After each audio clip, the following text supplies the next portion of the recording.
Hello students, I am Bhavi Srivastava. Welcome to my channel B calculus.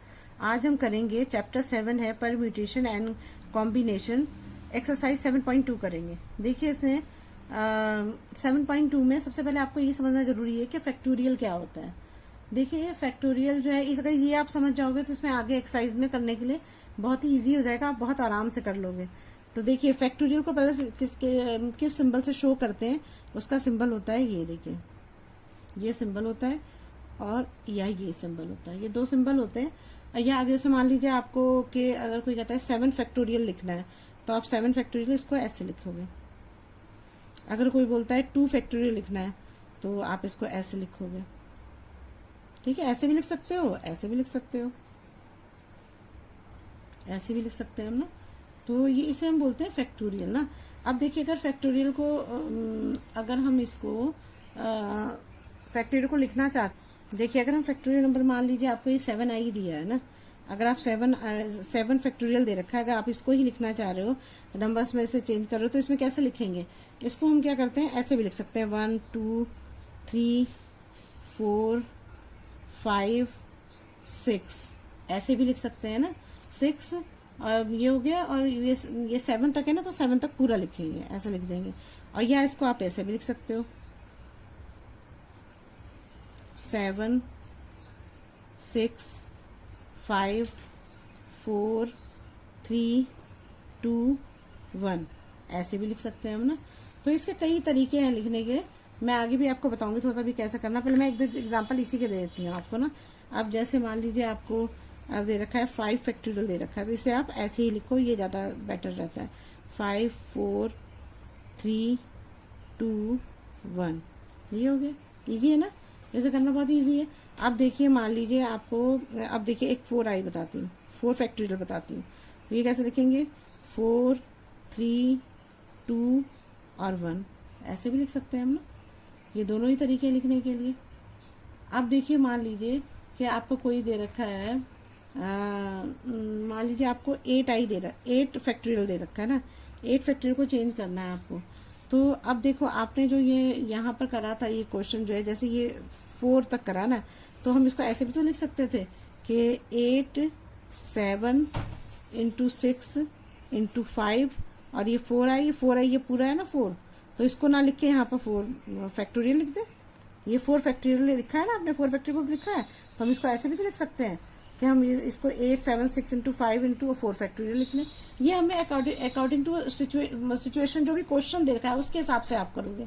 अब जैसे मान लीजिए ये 8 फैक्टोरियल होता तो हम इसको ऐसे भी लिख सकते थे। आपने यहाँ तक करा है, देखिए ये 7 वाला करा है यहाँ तक, तो हम इसको ऐसे भी तो लिख सकते थे। 8 है और इसके आगे आप अगर 7 6 5 4 3 2 1 लिखते, इसकी जगह पर हम 7 फैक्टोरियल लिख दें, तो ये भी तो ऐसे भी तो लिख सकते हैं, ऐसे भी कर सकते हैं। तो इसको करने के बहुत सारे तरीके होते हैं, आप किसी भी तरह से इन क्वेश्चंस को कर सकते हो ना। अब जैसे मान लीजिए मैं आपको दूसरा को एक और एग्जांपल देती हूँ कि मान लो आपको ये दे रखा है 7 फैक्टोरियल दे रखा है, इसको आपको चेंज करना है, तो आप इसको कैसे चेंज करते हो? 7 इंटू 6 और ये 5 का दे रखा है, तो इंटू यहाँ कर दो, 5 फैक्टोरियल कर दो। या आप इसको ऐसे भी लिख सकते थे 7 इंटू 6 फैक्टोरियल भी कर सकते थे, ऐसे भी कर सकते थे, है ना। तो बहुत सारे तरीके हैं ऐसे करने के। आप जब आप क्वेश्चंस करोगे ना, अगर आपको ये समझ में आ गया है और आप आगे क्वेश्चंस करोगे तो आपको खुद लगेगा बहुत इजी है, आप आराम से कर लोगे। क्योंकि अभी आपको ऐसा लग रहा होगा देख के कि भी क्वेश्चन ही ऐसा दे रखा है, तो लेकिन जब आप धीरे धीरे करोगे तो क्वेश्चन में अलग अलग तरह के क्वेश्चन आएंगे, तो आपको पता लगेगा कि उनको सॉल्यूशन के लिए हमें कैसे करना चाहिए, क्या करना चाहिए ना। तो चलिए पहले क्वेश्चन फर्स्ट ही करते हैं इसका। देखिए अब ये हमें दे रखा है 8 फैक्टोरियल दे रखा है, इसको इवेल्युएट करना है, तो हम वैसे ही करते हैं जैसे मैंने क्वेश्चन बताया था। तो हम 8 फैक्टोरियल को कैसे लिख सकते हैं, मैंने बताया था आपको, इसको हम ऐसे लिख सकते हैं 8 into 7 into 6 into 5 into 4 into 3 into 2 into 1। अब आप इसे क्या करो, इसे मल्टीप्लाई कर लो। 8 7 जा 7 6 जा 8 7 जा, फिर जो आंसर आएगा 6 से, फिर 5 से, फिर 4 से, फिर 3 से, फिर 2 से, 1 से। तो जब इसको पूरा मल्टीप्लाई करोगे, पूरा मल्टीप्लाई करेंगे तो आप खुद करके देखना, तो इसका आंसर आ जाएगा 40320, ये आपका आंसर होगा ना। तो ये तो बहुत इजी है, ये भी एक मेथड है करने में। देखिए इसको अलग अब आगे क्वेश्चन करोगे ना, तो अब तब ऐसे ही नहीं काम कर चलेगा, तब दूसरी तरह से भी क्वेश्चन को करना पड़ेगा। चलिए अब आगे करते हैं। ये तो आपका आंसर, तो ये फर्स्ट क्वेश्चन तो बहुत इजी है, ये तो आपने इजीली कर लिया ना। अब मैं नेक्स्ट बताती हूँ आपको, देखो कैसे करना है। जैसे एक क्वेश्चन दे रखा है हमें 2 है, पार्ट 2 दे रखा है इसका, ये है 4 फैक्टोरियल माइनस 3 फैक्टोरियल। अब देखो इस क्वेश्चन को कैसे करेंगे। इसको करने का तरीका ये है कि अब हमें 4 का हमें पता है, देखो 4 का क्या होता है, 4 3 2 1 होगा ना, तो हम इसको ऐसे लिख सकते हैं। देखिए अब इस क्वेश्चन में हम क्या करेंगे, 4 आई है, 4 फैक्टोरियल है, तो हम इसको ऐसे लिख सकते हैं ना, 4 इंटू 3 इंटू 2 इंटू 1 माइनस हो जाएगा हमारा 3 इंटू 2 इंटू 1 हो जाएगा ना। एक तरीका ये है, ऐसे वैसे आप इसको मल्टीप्लाई करो, 4 3 जा 12, 12 2 जा 24 हो जाएगा ना, ठीक है। अब माइनस 3 2 जा 6, 6 1 जा 6, तो 6 हो जाएगा। तो 24 में से जब 6 को आप माइनस करोगे तो इसका आंसर आ जाएगा 18, है ना। और यहाँ पर भी आप ऐसा कर सकते थे, इसको अगर आप लिखना चाहते तो उसको ऐसे भी कर सकते थे 8, और ये 8 आई का फैक्टोरियल आपको करना है तो आप इसको ऐसे भी कर सकते थे 8 इंटू 7 आई भी लिख सकते थे ना, 8 इंटू 7 फैक्टोरियल भी लिख सकते थे, ऐसे भी कर सकते थे ना। लेकिन फिर भी मल्टीप्लाई तो हमें करना ही पड़ता, 8 इंटू फिर 7 इंटू 6, तो आंसर तो इसी तरह से लाना पड़ता आपको, तो इसीलिए मैंने आपको इसमें नहीं बताया था ना। तो आप इसको ऐसे ही करना है यहाँ तक ना। अब मैं ये देखिए इसमें ये 18 है, इसका मैं दूसरा मेथड बताती हूँ आपको। देखो आपने ऐसे कर लिया, ये तो आपको इजी समझ आ गया, ओके। बस इसमें हमने क्या करा, 4 फैक्टोरियल था तो 4 इंटू 3 इंटू 2 इंटू 1 कर दिया। अगर 3 फैक्टोरियल था तो 3 इंटू 2 इंटू 1 कर दिया हमने ना, ऐसे कर दिया। अब दूसरा इसका क्या तरीका है कि जैसे ये 4 फैक्टोरियल है तो हम 4 फैक्टोरियल को हम ऐसे भी तो लिख सकते हैं कि 4 और इंटू कर दें 3 फैक्टोरियल कर दे, जैसे आपने यहाँ पर करा था। देखिए यहाँ पर आपने क्या किया था, 7 था तो 7 इंटू 6 फैक्टोरियल कर दिया था। अब यहाँ 4 है तो हम यहाँ 4 इंटू 3 फैक्टोरियल कर दें, ऐसा कर सकते हैं, है ना, ऐसा कर सकते हैं, 3 फैक्टोरियल कर दें। और यहाँ पर माइनस कर दें, और ये क्या है हमारा 3 फैक्टोरियल है, इसको भी 3 फैक्टोरियल यहाँ लिख दो। तो अब हम इसमें से क्या कुछ कॉमन ले सकते हैं, 3 फैक्टोरियल कॉमन ले सकते हैं। तो हमने 3 फैक्टोरियल कॉमन ले लिया, तो क्या बचेगा यहाँ पर 4 माइनस यहाँ 1 बचेगा, ठीक है। अब जब यहाँ 1 बचेगा तो यहाँ पर क्या हो जाएगा 3 फैक्टोरियल, और यहाँ आ जाएगा इंटू ये 4 में से 1 जाएंगे तो कितने बचेंगे, 3 बच जाएगा ना। लेकिन ये तो फैक्टोरियल में इसको मल्टीप्लाई कर नहीं सकते, तो 3 फैक्टोरियल को फिर हमें चेंज करना पड़ेगा। तो क्या आ जाएगा 3 इंटू 2 इंटू 1, और ये 3 है ही, तो ये क्या होगा 3 2 जा 6, 6 3 जा 18। तो देखो यही आंसर आ गया। समझ में आया आपको, फिर से समझो एक बार। देखो पहले ये वाला तो इजी है, तो आपको समझ में आ गया। अगर 4 फैक्टोरियल था तो हमने 4 इंटू 3 इंटू 2 इंटू 1 कर दिया, 3 फैक्टोरियल था हमने 3 इंटू 2 इंटू 1 कर दिया, ये तो इजी है, ये तो आपने कर दिया। इसको मल्टीप्लाई किया, इसको मल्टीप्लाई किया, माइनस कर दिया।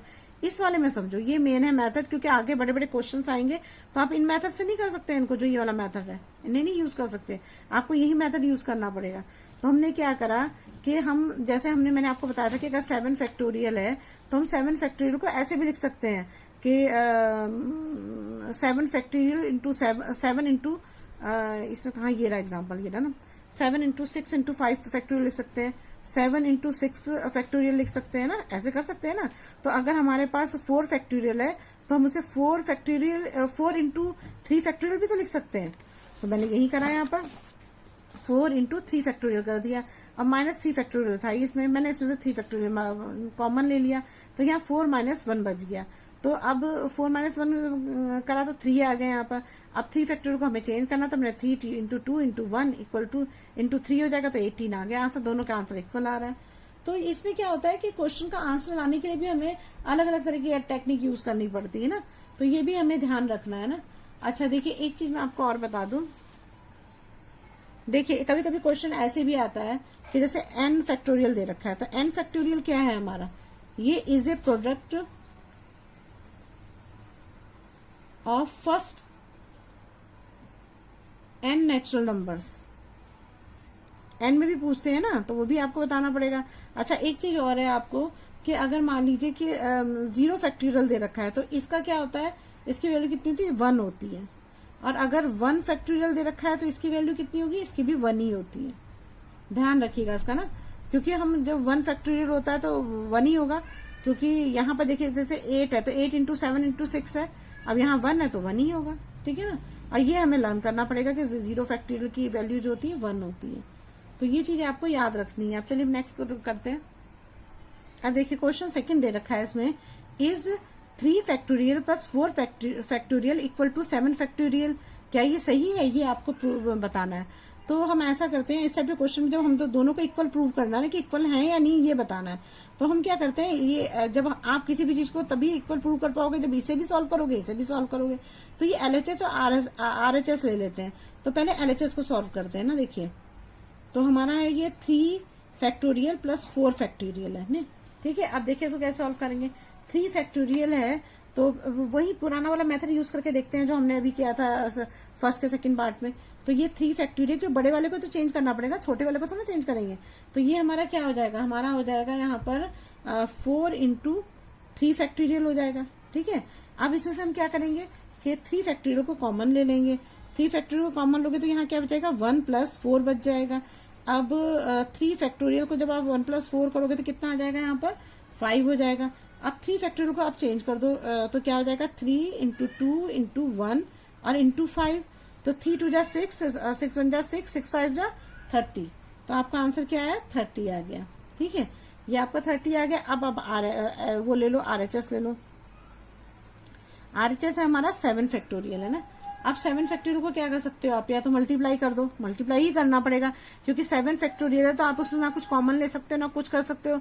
तो अगर आप 7 फैक्टोरियल इंटू 7 इंटू 6 फैक्टोरियल भी लिख लोगे तो फिर भी तो उसे मल्टीप्लाई तो करना ही पड़ेगा, 7 इंटू 6 इंटू 5।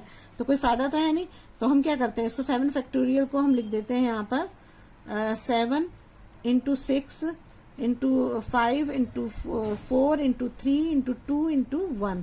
और इन सभी को मल्टीप्लाई जब आप करोगे तो इसका आंसर आएगा 5040। तो ये दोनों तो बिल्कुल इक्वल नहीं है, दोनों में बहुत ही ज्यादा डिफरेंस है। तो हम यहाँ लिख सकते हैं hence 3 factorial plus 4 factorial equal नहीं है 7 फैक्टोरियल के इक्वल नहीं है। ठीक है, ये हो गया हमारा। अब चलिए नेक्स्ट करते हैं। नेक्स्ट है हमारा, देखिए क्वेश्चन बहुत इजी है, बस इसमें हमें ये सोचना है कि हम कैसे कॉमन ले सकते हैं, अगर कॉमन ले सकते हैं, या कैसे हम एक दूसरे को कैंसिल कर दें कि जिससे हम आंसर इजीली ला सकें।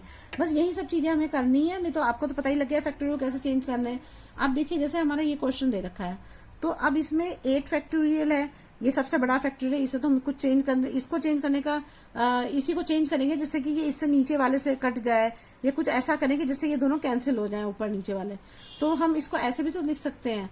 देखिए अगर हम इसको लिखेंगे 8 है, यहाँ पर अगर हम लिख लें 8 इंटू 7, 8 फैक्टोरियल को इंटू 7 कर सकते हैं और इंटू कर दें 6 फैक्टोरियल, ऐसा कर सकते हैं नहीं कर सकते हैं। क्वेश्चन मैंने समझाया हुआ है आपको, हम ऐसा भी कर सकते हैं। 8 इंटू 7 हमारे पास 6 फैक्टोरियल का है तो हम इंटू 6 फैक्टोरियल कर देते हैं। यहाँ पर आ जाएगा 6 फैक्टोरियल है ही नीचे और इंटू हो जाएगा 2 फैक्टोरियल। तो 6 फैक्टोरियल से 6 फैक्टोरियल कैंसिल हो जाएगा। तो हमारा क्या बचेगा यहाँ पर 8 इंटू 7 और इंटू क्या बच जाएगा, ये है हमारा 2 फैक्टोरियल है। 2 फैक्टोरियल को भी चेंज कर देते हैं। तो 2 फैक्टोरियल को चेंज करोगे तो क्या आएगा, 2 इंटू 1 हो जाएगा। यही तो होगा, यही करते थे हम। तो अब आप इसको काट दो, 2 4 जा 8 आ जाएगा। तो यहाँ पर क्या आ जाएगा, 7 4 जा क्या आ जाएगा, 28 आ जाएगा। तो इसका आंसर क्या हो गया, 28 हो गया। बस यही है आंसर। इजी है ना, बहुत इजी क्वेश्चन है। बस थोड़ा सा आपको समझ में आ जाए ना, फिर तो आप फटाफट सारे क्वेश्चन कर लोगे। देखिए अब ये क्वेश्चन, देखिए ये हमारा क्वेश्चन है, if 1/6 factorial plus 1/7 factorial equal to x/8 factorial, find x find करना है हमें, ये फाइंड करना है ना। तो हम क्या करते हैं इसमें, अब इस क्वेश्चन में देखिए क्या कर सकते हैं क्वेश्चन में, जिससे इसे हम इजी सॉल्व कर सकें इजिली। तो हमें सबसे पहले क्या करना पड़ेगा कि हमारे पास यहाँ हम बड़े वाले को चेंज करते हैं ना। पहले इस बात का ध्यान रखो कि हम बड़े वाले को ऐसे चेंज करते हैं कि इस वाली फॉर्म में आ जाए, जिससे हम कॉमन ले सकें या कैंसिल कर सकें। तो हम क्या करेंगे यहाँ पर कि 1/6 फैक्टोरियल को तो ऐसे ही रखेंगे, और यहाँ पर क्या करेंगे कि हम इसको ऐसे भी तो लिख सकते हैं कि 7, अगर हमारा 7 फैक्टोरियल होता तो हम इसको ऐसे नहीं लिख सकते 7 इंटू 6 फैक्टोरियल, ऐसे भी तो लिख सकते थे। तो मैंने यहाँ यही कर दिया, 6 फैक्टोरियल कर दिया। और यहाँ पर मैंने क्या किया, x और ये है हमारा फैक्टोरियल, तो इसको भी मुझे 6 फैक्टोरियल में ही चेंज करना है। तो मैं इसको ऐसे कर सकती हूँ 8 इंटू 7 और इंटू 6 फैक्टोरियल, ऐसे कर सकती हूँ। मैंने पहले क्वेश्चन बताया हुआ है आपको, ऐसे मैं कर सकती हूँ। तो अब देखो इन दोनों में से क्या हो जाएगा, 1/6 फैक्टोरियल कॉमन आ जाएगा। तो यहाँ पर क्या बच जाएगा हमारा 1 प्लस 1/7 बच जाएगा यहाँ पर। और यहाँ पे हमारा x और 8 इंटू 7 इंटू 6 फैक्टोरियल हो जाएगा। ठीक है, अब देखिए, अगर मान लो ये इस तरह का क्वेश्चन होता है, जैसे मैंने आपको ये 2x इक्वल टू 7 है, तो आप क्या करते हैं, x इक्वल टू 7/2 ही कर देते हो ना, ऐसे तो करते हो, डिवाइड ही तो करते हो। तो हम इसको यहाँ ऐसे यहाँ भी तो कर सकते हैं, या आप इस तरह से भी करते हो कि अगर मान लो 1/2x दे रखा है, यहाँ 7/4 है, तो आप क्या करते हो, x यहीं छोड़ देते हो, 7/4 और नीचे 1/2 आ जाता है, तो ये क्या हो जाता है 7/4 और ये ऊपर चला जाता है इंटू 2/1 हो जाता है। ऐसे हो जाता नहीं हो जाता है। तो जब हम इसको ले जाएंगे तो ये क्या होगा हमारा, यहाँ पे तो छूट जाएगा हमारा 1 + 1/7, और ये डिवाइड में है ना, तो डिवाइड में जा सकता है ये इस, तो ये क्या हो जाएगा यहाँ पर, तो यहाँ पर x हो जाएगा अपॉन 8 × 7 × 6 फैक्टोरियल हो जाएगा, और ये पलट जाएगा, ये पलट लगे तो क्या होगा 6 फैक्टोरियल ऊपर आ जाएगा, और यहाँ पर अपॉन हो जाएगा 1, तो 6 फैक्टोरियल से 6 फैक्टोरियल कट गया। अब हमारा बचा ये, अब यहाँ पर हम क्या करेंगे, 1 रख के यहाँ पे एलसीएम ले लेंगे। एलसीएम लोगे तो क्या आएगा, यहाँ 7 + 1 हो जाएगा, और यहाँ पर आ जाएगा x 8 × 7 हो जाएगा। ठीक है, अब हम क्या करेंगे, यहाँ पर 7 + 1 कितना हो जाएगा, 8/7 = x/8 × 7 हो जाएगा ना। अब देखिए 8 × 7 हो गया, तो अब क्या होगा, जब आप इसको यहाँ पर x की वैल्यू को लेके आओगे, x को निकालना है ना हमें, तो x हो तो ये इधर क्रॉस मल्टीप्लाई कर दो, ये इधर पहुंच जाएगा, ये इधर पहुंच जाएगा, तो यहाँ पर क्या आ जाएगा 8 × 8 × 7 हो जाएगा, ये दोनों मल्टीप्लाई हो जाएंगे ना, इससे मल्टीप्लाई हो जाएगा और ये इससे मल्टीप्लाई हो जाएगा, तो यहाँ 7x आ जाएगा। और जब x की वैल्यू निकालोगे आप, तो 8 × 8 × 7/7 हो जाएगा ना, ये 7 आ जाएगा ना इसके नीचे, तो 7 से 7 कैंसिल हो जाएगा, तो 8 8 क्या आ जाएगा 64 आ जाएगा। तो x की वैल्यू हमारी कितनी आ गई, 64 आ गई। समझ में आ गया आपको, फिर से समझाऊं, कुछ भी नहीं इस क्वेश्चन में। मैंने क्या करा, मुझे इस क्वेश्चन में, इन क्वेश्चंस में ये ध्यान रखना है कि जो बड़ा नंबर है उसको मैं ऐसे चेंज करूं कि मतलब कोई भी जो इनमें नंबर्स दे रखे हैं उस नंबर को ऐसे चेंज करूं कि या तो वो कॉमन आ जाए या कैंसिल हो जाए। तो मैंने 8 आई और 7 आई बड़ा है, 6 आई सबसे छोटा है, तो मैंने ऐसे मैंने इनको वो करा कि जिसमें 6 आई आ जाए, जिससे कि मैं कॉमन ले सकूं या कैंसिल कर सकूं। तो मैंने क्या किया, 7 फैक्टोरियल को हमने 7 × 6 फैक्टोरियल कर दिया, 8 को मैंने 8 × 7 × 6 फैक्टोरियल कर दिया। मैंने इसे 1/6 फैक्टोरियल कॉमन ले लिया, और कॉमन लेके जब मैं इसको यहाँ डिवाइड में लेके आई तो ये 6 फैक्टोरियल कट गया। फिर यहाँ मैंने एलसीएम लिया, एलसीएम लेके 8/7 आया, मैंने इसको क्रॉस मल्टीप्लाई करा, और फिर मैंने ये x = 64 मेरा आंसर आ गया। बस सिंपल है, ठीक है ना।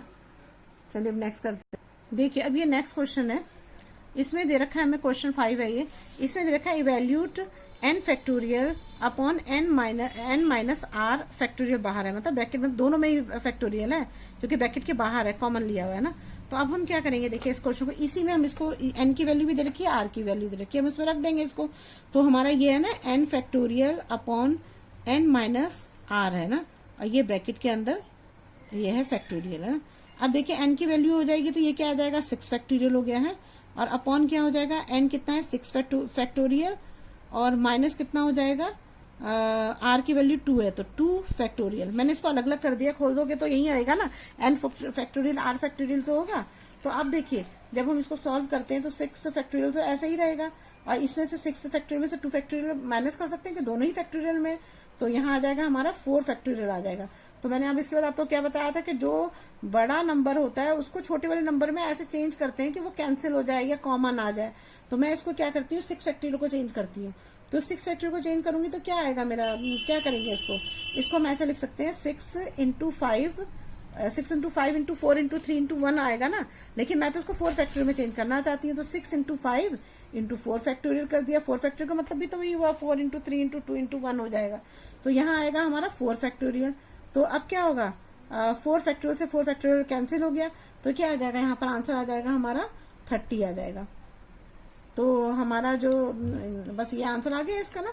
अब नेक्स्ट क्वेश्चन है हमारा, तो अब नेक्स्ट करते हैं, ये वाला हमारा नेक्स्ट है, ये सेकंड पार्ट है इसका। अब इसमें भी आप ऐसे कर लो, तो ये n फैक्टोरियल हो गया अपॉन n - r, और ये फैक्टोरियल बाहर है, तो हमने क्या किया, n में रख दिया मैंने 9, और यहाँ रख दिया मैंने 9 - 5 रख दिया ना, और ये हो गया हमारा फैक्टोरियल। अब देखो यहाँ भी फैक्टोरियल का साइन लगेगा। अब देखो 9 फैक्टोरियल यहाँ पर आ गया। अब यहाँ पर मैं ये 9 - 5 बाहर फैक्टोरियल है, तो इसका मतलब दोनों के साथ ही फैक्टोरियल लगा है। तो यहाँ पर 9 में से 9 में से 5 जाएगा तो कितना बचेगा, 4 फैक्टोरियल बचेगा यहाँ पर भी ना। हाँ 4 फैक्टोरियल बच रहा है, 4 फैक्टोरियल बच जाएगा यहाँ पर। तो अब हम 9 को कैसे चेंज कर सकते हैं, हम उसको ऐसे चेंज कर सकते हैं 9 इंटू 8 इंटू 7 इंटू 6 इंटू 5, क्योंकि हमें 4 फैक्टोरियल लाना है। और इंटू क्या कर देंगे, यहाँ कर देंगे 4 फैक्टोरियल और अपॉन हो जाएगा 4 फैक्टोरियल। अब देखिए 4 से 4 कैंसिल हो गया। अब हमारे पास क्या बचा, ये 9 8 जो आंसर आएगा, फिर 7 से मल्टीप्लाई करो, फिर 6 से, फिर 5 से, तो इसका आंसर आएगा 15120। ये आंसर आ जाएगा आपका। बस यही है आपका। बहुत इजीली होते हैं क्वेश्चन, थोड़ा सा आप प्रैक्टिस करोगे तो आपको समझ में आएंगे। एग्जाम्पल्स भी करके आप देखना। और अगर आपको मेरी वीडियो अच्छी लगी तो प्लीज लाइक और सब्सक्राइब करिएगा और शेयर करिएगा। और अगर कोई प्रॉब्लम हो तो कमेंट बॉक्स में कमेंट करिए, मैं जरूर सॉल्व करूंगी। Thank you.